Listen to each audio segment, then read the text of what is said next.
10월 14일 수요일입니다. 레위기 13장 악성 피부병에 대한 정결구리라는 주제로 말씀을 나누겠습니다.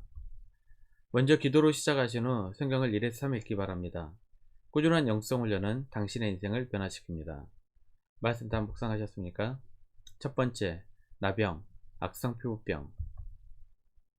레위기 13장에서 14장은 피부에 발생한 나병에 대한 정결구리입니다.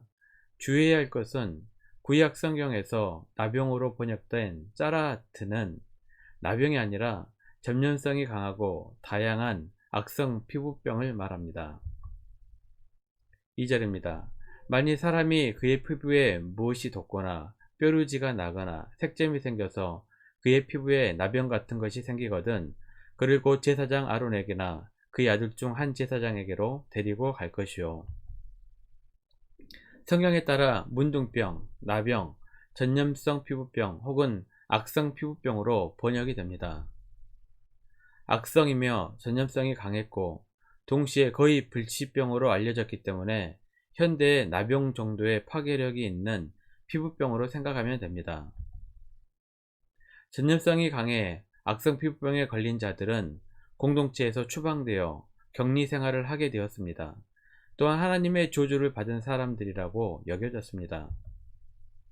하지만 성경에서는 악성 피부병을 하나님의 저주라고 직접적으로 말씀하고 있는 부분은 없습니다. 사회적 편견이었을 뿐입니다. 단, 죄의 대가로 악성 피부병의 벌을 받은 게하시 같은 사람들이 있었습니다. 왕하 5장 17절입니다. 그러므로 나아만의 나병이 내게 들어 내 자손에게 미쳐 영원토록 이르리라 하니 게하시가 그 앞에서 물러나오매 나병이 발하여 눈같이 되었더라. 우리가 흔히 알고 있는 나아만 장군이나 모세의 누이 미리암 등 나병에 걸렸다고 번역하고 있지만 원래의 의미는 전염성이 강한 악성 피부병이었습니다. 피부병이라고 하면 현대 우리에게는 너무 가볍게 느껴져 레위기를 이해하기 어렵기 때문에 성경 그대로 나병이라는 단어로 사용하겠습니다. 두 번째, 나병, 악성 피부병의 상징적 의미. 나병의 히브리어 짜라하트는 때려 눕히다, 매질하다는 뜻의 짜라에서 유래한 말입니다. 이것은 나병이 죄에 대한 하나님의 형벌로 생각하던 이스라엘 사람들의 사고방식을 잘 보여주고 있습니다. 물론 이것은 하나님의 사랑과 은혜를 제대로 이해하지 못하고 죄를 지으면 그에 따라 벌을 받는다고 생각하는 것이었습니다. 통제할 수 없는 질병은 모두 죄의 대가라고 생각하는 잘못된 사고방식이었습니다. 그런데 나병, 악성 피부병은 코로나처럼 빠른 속도로 전염되었고 당시 치명률이 높았으며 공동체에서 추방되어 격리 생활을 했기 때문에 상징적 의미가 강했습니다. 죄도 마찬가지입니다. 죄가 무서운 이유는 다른 사람들에게 빠르게 전염을 시키고 우리의 영혼을 파괴하며 죽이기 때문입니다.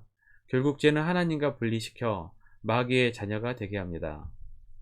로마서 5장 17절입니다. 한 사람의 범죄로 말미암아 사망이 그 한 사람을 통하여 왕 노릇하였은즉 더욱 은혜와 의의 선물을 넘치게 받는 자들은 한 분 예수 그리스도를 통하여 생명 안에서 왕 노릇하리로다. 나병을 통하여 죄가 얼마나 전염성이 쉽고 무서운 것인가를 철저히 깨달아야 합니다. 3절입니다. 제사장은 그 피부의 병을 진찰할지니 환부의 털이 휘어졌고 환부가 피부보다 우묵하여졌으면 이는 나병의 환부라. 제사장이 그를 진찰하여 그를 부정하다 할 것이요.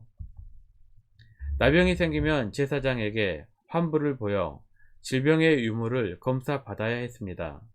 제사장은 정결과 부정을 판단해 줄 뿐이지 치료하지는 못했습니다.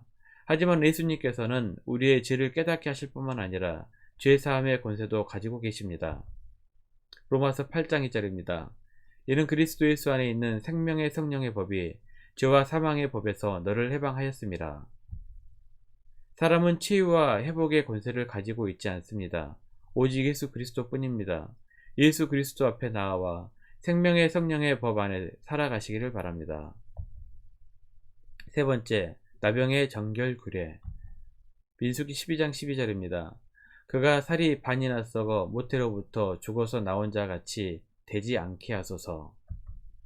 나병에 걸린 사람의 피부는 썩고 죽은 사람의 피부와 같습니다.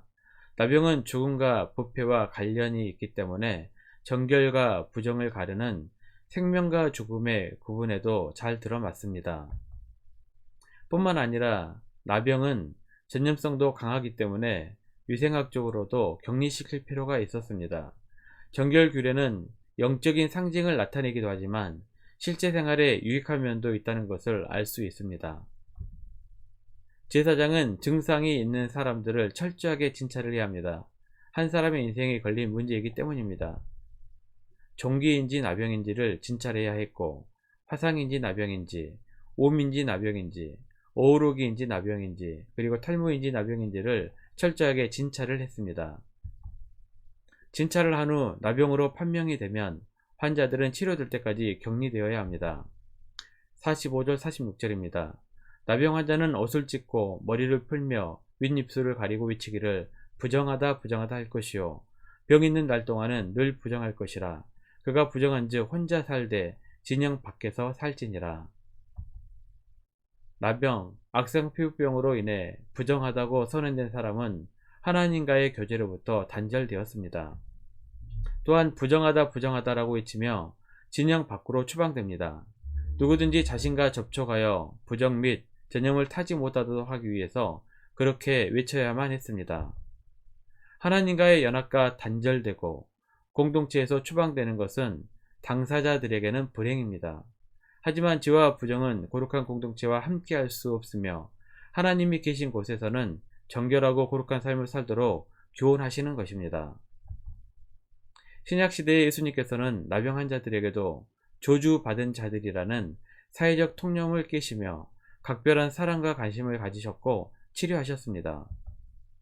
나병은 종종 영적으로 무뎌지며 무감각해진 사람들을 비유하기도 합니다. 십자가의 감동과 구원의 감격이 식어버리면 영적인 나병으로 부정한 상태라는 것을 깨닫고 회개하며 하나님 앞에 돌아와야 할 것입니다.